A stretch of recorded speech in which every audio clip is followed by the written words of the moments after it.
Hi everybody, Mike VIDIQ here, Professor Klaus, with the tutorial showing you the basics of Lightroom Classic. Lightroom is really handy if you're a photographer and you have a lot of photos that you need to edit quickly. This is intended for people that need to learn how to use this program and use it with confidence. And I think if you watch this, you're going to be okay. Let's get into it. Let's begin by opening up Lightroom Classic. So Lightroom Classic opens up in the Library tab, and you're shown photos that were being used the last time the program was opened. These files have their own catalog, and for every project you can create new catalogs, or you can continue on with the ones that you have. For the sake of this tutorial, I'm going to show you how to create new catalogs. So let's bring over this Finder window, and I'm going to open the school folder that I've created, and I have a folder called folder structure. I'm going to make this available to you somehow in the comments. And here we have a template along with weeks for every single project or week that you're working in this case. And each folder has a project files folder, a visual folder, audio, and exports. So it's good to use this sort of structure because it's a good way to organize your files, and if you have to share them with somebody in the future, they can know very clearly where things are. You don't have to call them week 1, week 2. You could also call them a project name or a company that you work for exclusively. You could put all the project files that you use in there, but this is more set up for school. Feel free to use it if you like. It's a great way to organize down the road. So let's create the new catalog I was talking about. You just go up to File, New Catalog, and then you can choose the location that you like for your catalog. You could put those within the folders that I just showed you, respectively with whatever projects you are using. But in this case, I'm just going to create one below it where my Lightroom catalog will be in this case. I'll name that folder Lightroom. And I'm going to call the actual catalog Lightroom catalog as well. You can name that whatever you like. Lightroom closes and reopens. And we're presented with the same screen we had before, although the files aren't in there anymore. So this is the starting screen, this is a library screen, and this is where we're going to import our photos and select which ones are the best. So I'll show you 3 ways that we can import photos into Lightroom. So I'm going to pull over the appropriate folder with the photos, and I'm going to select them all and drag them into the library. And you see they populate there, and they are all checked. On the bottom there, you see a check all and uncheck all if you like, but I'm going to keep them checked and deselect the ones I don't want. Now, this doesn't have to be the absolute photos that you're going to use in the end. We're going to cull them next. So when you import them, you get this enable address lookup. If enable is selected, then it will include locations of the photos in the metadata. It can be handy. I choose enable in this case. So they're all imported now, and that's how we do it. Another way that we can do it is by selecting the import button right here. And it will present all the available areas that we can import images from. In this case, my folder was Mike VIDIQ Go-Go, and it's in a folder called School. And then we're going to go into folder structure, week 2, we'll go visual and photos. And when you do that, you can see all the photos that I have not imported yet. So that's why the other ones aren't showing. But if I hadn't just imported them a moment ago, I would have gone here for that. So we're just going to cancel that. And I'll show you the third method, which is to go up to File, Import Photos and Videos. And it's the exact same process previously, and I don't need to go through that again for you. That's the 3 ways. There are different types of views. This is grid view. And when you select that, you can see it like this, and you can adjust the thumbnail size by using this slider, going left or right, making them smaller or larger respectively. Another option we have is loop view. That's right here. And if we select that, you can see that it shows every photo fully, and you can cycle through by clicking on the film strip or clicking the right arrow on your keyboard to see the next one, or left arrow to go back and forth, which we will be doing during the culling process coming up here. So now what we're going to do is we're going to rate the photos individually. A ranking of 1 will be our least favorites, and a ranking of 5 will be the ones that we actually like. This process of selecting our favorites is called culling the photos. And we go about this by selecting a number between 1 and 5 on the screen here. You can click on it with the mouse, or you can use the keypad hitting 1 or 5. So I'm going to rank this first one 1, go to the second one. I'm going to rank that a 1 as well. I don't like that little electronics in the corner there. And again, you can click on it with the mouse or use the number pad to select your ranking. I'm going to go back and hit that one, make that 5. It's a little better than the one before. I like this one. I'm going to select this one. I'm going to make it a 5 using the number pad. And let's go on. I like this one too. I'm going to give it a 5. You're probably thinking that I'm not doing a very good job culling the photos, but stay with me. Another 5 here. I'm going to be a little pickier now. I like this one, but I can see the outlet in the background, so I'm going to give that a 1. All right, we'll go to the next one. We can always go back and change them if we're not happy with our selections and want to rank them higher. That's a 5. Outlets there, going to give that a 1. Then we'll go on. I don't like the angle and I don't like what's in the shot, so I'm going to give that a 1. It's always good to get lots of angles. Same thing here, the outlets there, give that a 1. I do like this one, the outlets there, but it's a little bit out of focus and it works with the image. It's not distracting. So I'm going to give that a 5.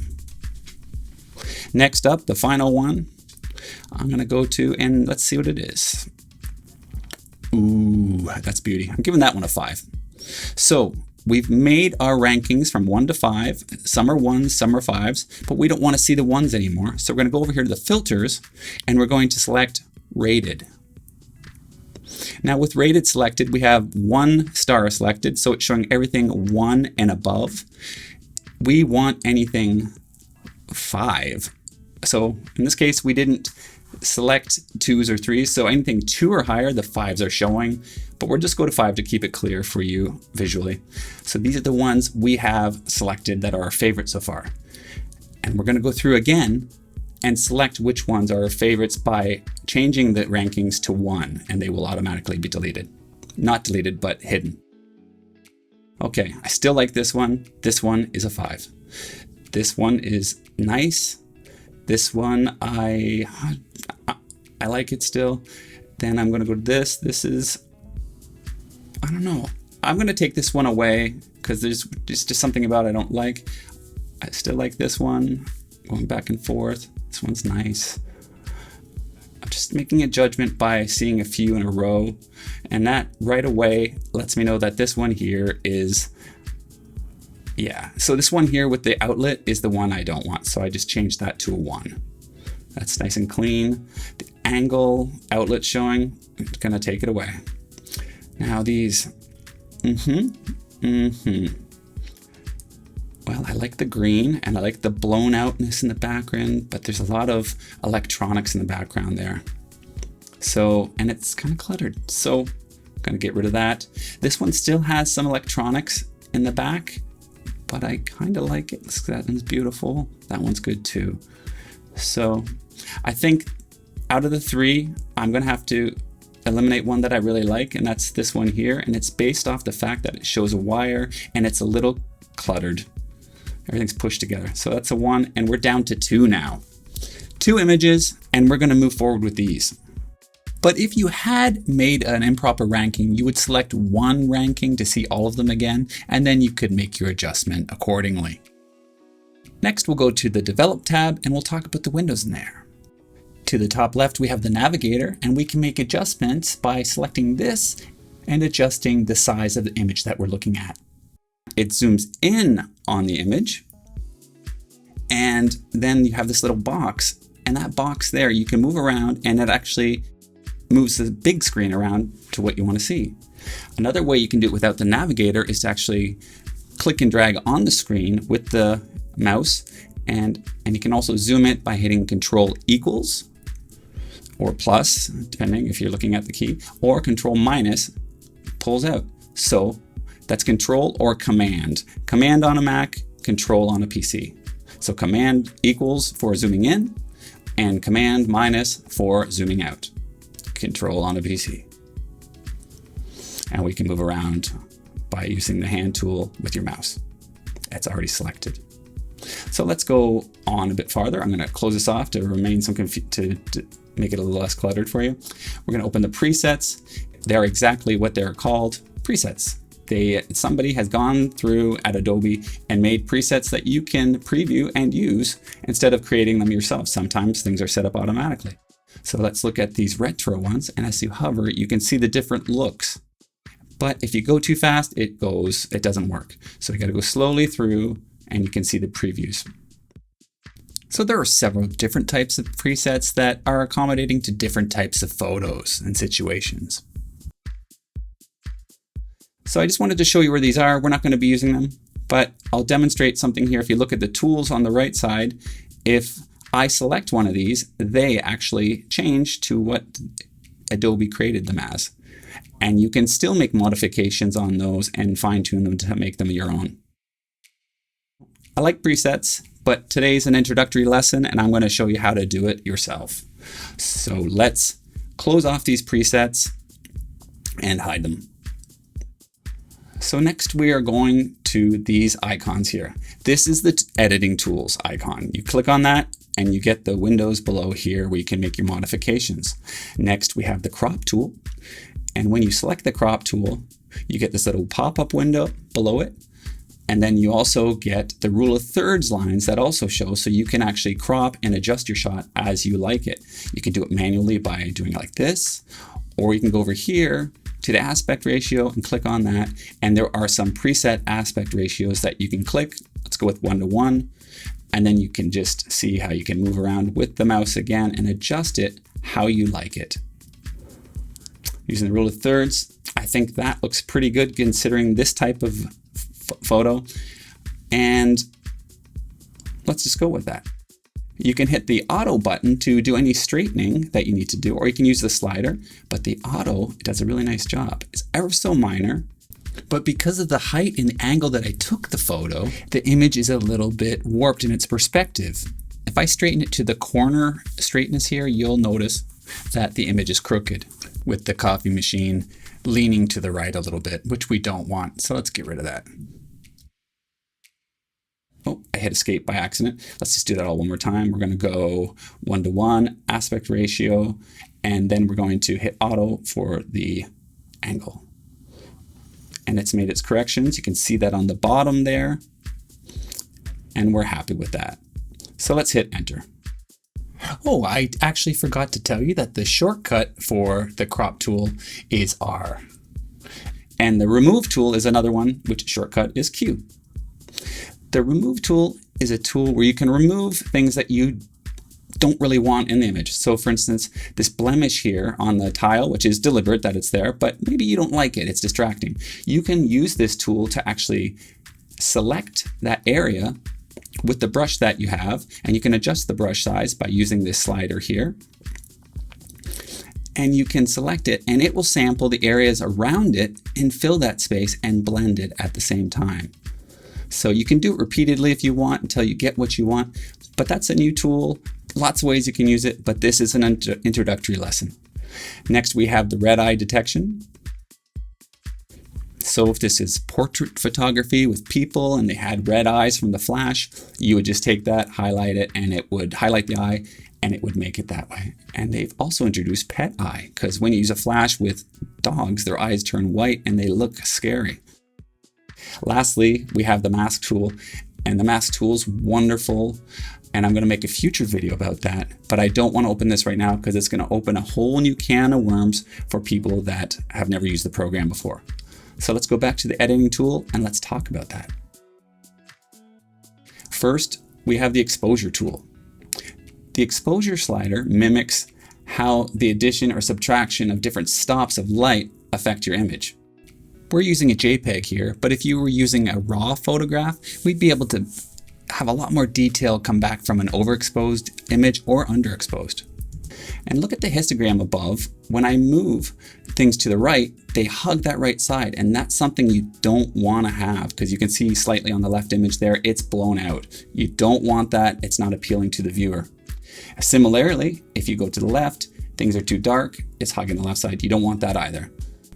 If you ever have the need to reset any of these sliders, all you need to do is click on the name and it resets them for you. Contrast increases the contrast in the whole photo between the midtones and the highlights and the shadows. So you can see everything gets a little darker, and there it gets a little bit lighter. All right, then we have the highlights. This slider affects the brightness of the lightest elements in the image. So if I brighten it, the whites get whiter and the darks aren't really affected that much. And they go darker if you put it down. Shadows, adjust the brightness of the shadows. Bring it up, bring it down. So that's nice. So the brights get affected slightly, but not that much. The whites is similar to the highlights, only more extreme. It affects the whites. You can go up and make them brighter and darker. And the blacks, again, is pretty clear. If we bring it down, the darks are going to get darker.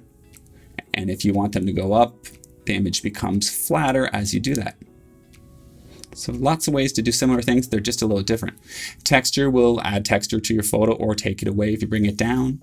And the clarity is a sharpening tool. So this can be used, and use it lightly if you're not using a raw photo, because it does look fake, as you can see, or you can take away the sharpness as well. So that was clarity. Next up, we're going to move on to dehaze. Dehaze is when you have, well, it's exactly what it sounds like. You can add or remove atmospheric haze from an image or take it away. So this is good when you're outside and you're taking photos and the sun was causing a little bit of a haze. Vibrance is similar to saturation because it adds saturation to a photo, and it's a little bit more intelligent than saturation because of the way it selects the colors. What I mean is it affects things that are more out of the skin tone range. So to give you a situation, if you were to take a photo of a person in a field of flowers, if you increased the vibrance, the flowers would get more boosted with their color, but the skin tones would remain the same. And if you use saturation, the entire image would be affected when you increase or decrease. Let me just increase it, and you can see how that is. I'll put it back to normal now. Moving on down to the effects, twisty, we have post-crop vignetting. And if you grab the amount slider and you slide it to the right, you can see that the vignette is white, and you can adjust the amount that you want there. If you go to the left, it's dark. I might suggest being a little less extreme in this effect and being more subtle, unless that's what you're looking for. There are other sliders to fine-tune this adjustment. So if I say right there, I want those edges a little darker, and then you can adjust the midpoint of what you want to focus on, the roundness of your edges, and then we can feather that even more or make it a little harder. All right, and we'll just reset that by hitting the amount to 0. And that's all I want to show there, but now we're going to go into the histogram. The histogram represents what's in the image. You can tell there's a bright area there because it's actually touching the top. It's referring to this area on the coffee maker that I took a photo of, and you can see the whites of the coffee cup as well. So if I go there and hover it, you can see right here where ISO 18, it changes to highlights. And if you look at the tools below, the highlights down there get selected too. So as I hover over top of these, you see what areas it's affecting.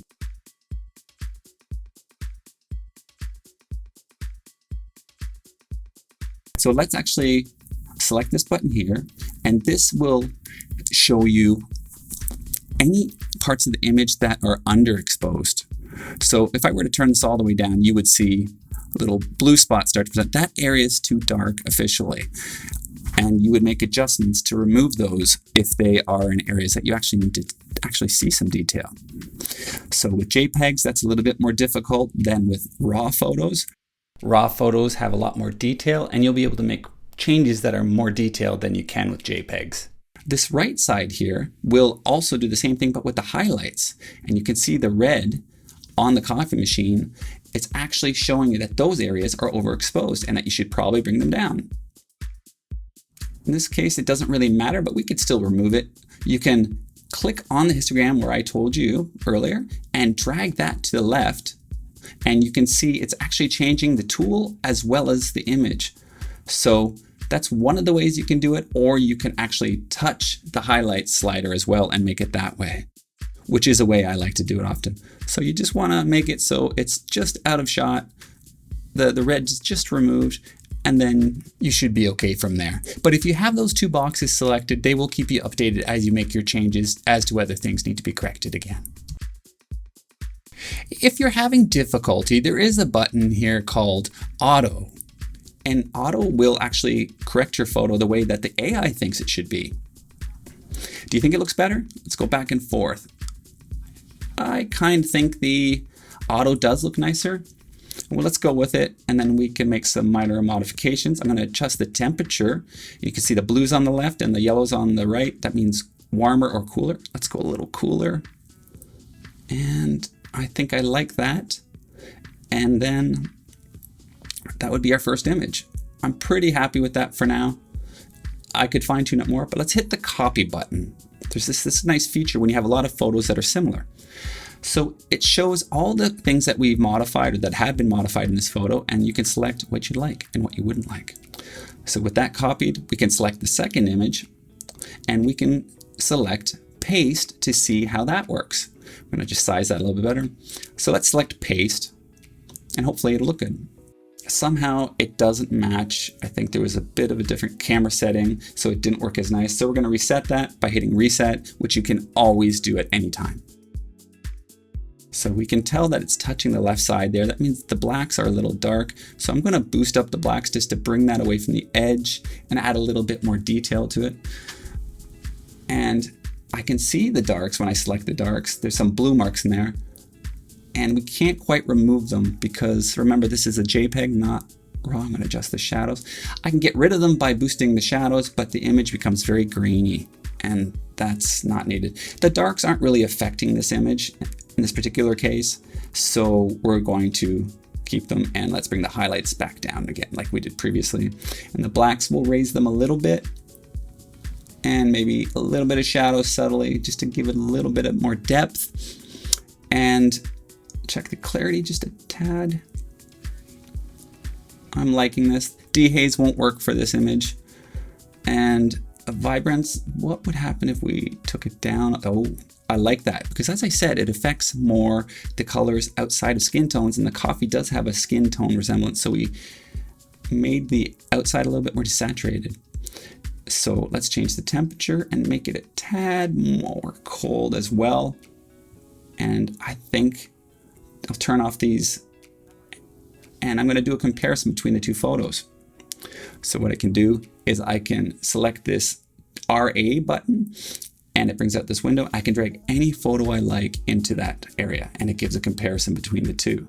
And now looking at them both, I can see that I actually like the new one a little bit better than the auto settings of the previous one.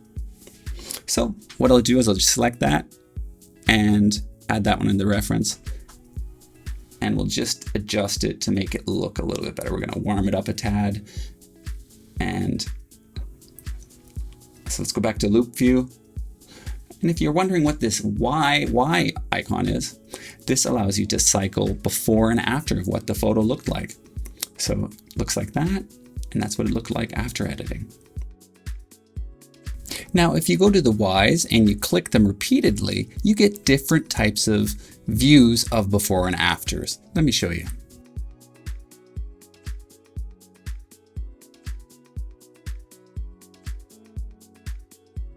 There's one more way to see the before photo quickly, and that's by hitting the backspace key. That's right above your return button.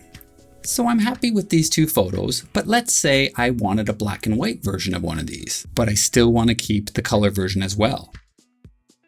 So what I can do is I can go over to the image on the film strip, and I can right click, and I can select create virtual copy. It's a little hard to find at first, but it's right there.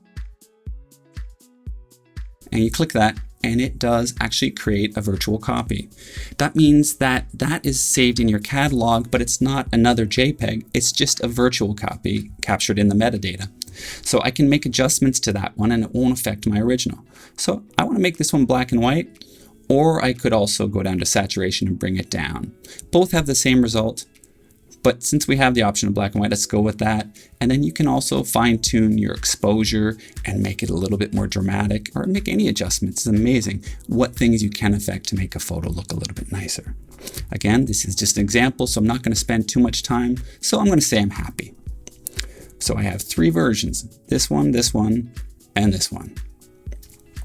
So let's go to the next stage, which is exporting our photos and saving them the way we want them. So we're going to select all the photos and we're going to go to File, Export. And it opens up this panel here, this window. So we can have some options here of how we'd like to export it. We can say specific folder and select where that might be. I'll select my external folder and I will go to School, Folder Structure, and I'm going to go to week 2 because that's where the photos were, and we're going to put it in the exports folder so they all go to the place related to this project. Perfect. So that's all selected for you, and you can leave all the settings the way they are there. But we want to name this differently. So you can go custom name plus original file number, or custom name and sequence, which is the one we're going to use. So I'm going to name this Mike underscore Wittig underscore in class assignment 1B. That's what I'm calling this. And I'm going to also start the number sequence at 1, and it will do it in order as more are made. 1, 2, 3, etc. And then one last thing we need to change is go to the file settings. We're going to save these as JPEGs in this case. And you have lots of options, but we're going JPEG, and we're going to keep the color space where it is, and we're going to limit the file size to 4000K. And that should do just fine. So let's hit export. We get a notification. We just say okay to that and hit continue. And that was really quick, very quick export. So they should be in the proper folder. Let's take a look. Bring that over, go into week 2, into the exports. And lo and behold, there they are. I'm gonna hit spacebar to preview them. Look at that. 2, 3, there's our black and white one. And there you have it. Now you know how to use Lightroom. If you like this video, please hit the like button and subscribe if you want to see more videos like this. I have a lot of things I can show you. Until next time, take care.